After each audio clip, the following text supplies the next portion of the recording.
আসসালামু আলাইকুম। ধরুন আপনি একটি কলসির মধ্যে কয়েক মুঠ লবণ দিলেন। লবণ দেওয়ার পর সেই কলসির পানিটিকে আপনি ব্যবহার করতে পারবেন। নিশ্চয়ই সেই পানিটি আপনার ব্যবহারের অনুপযুক্ত হয়ে যাবে। সেই পানিটি আপনি আর খেতে পারবেন না। একইভাবে আপনি ১০ বস্তা বা ২০ বস্তা যত পারেন লবণ নিয়ে নদীতে ঢালুন। সেই নদীর পানি কি ব্যবহারের জন্য অনুপযুক্ত হয়ে যাবে? মোটেও না। কেননা নদীর বুকটা হচ্ছে প্রসারিত, বিশাল। সেই বুকে অনেক কিছু সে ধারণ করতে পারে।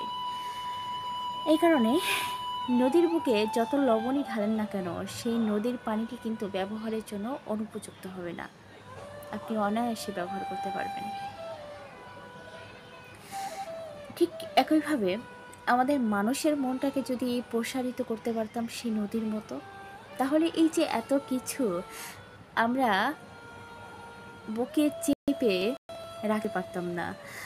আমাদের মনটা যত বেশি প্রসারিত হবে, তত বেশি আমরা ভালো থাকবো, তত বেশি আমরা সুখে থাকবো, তত আমাদের চিন্তা ভাবনার পরিধি অনেক বেশি বিস্তার লাভ করবে।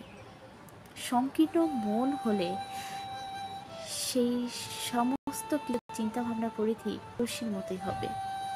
যার যতটুকু ধারণ ক্ষমতা, সে ততটুকুই ধারণ করতে পারবে।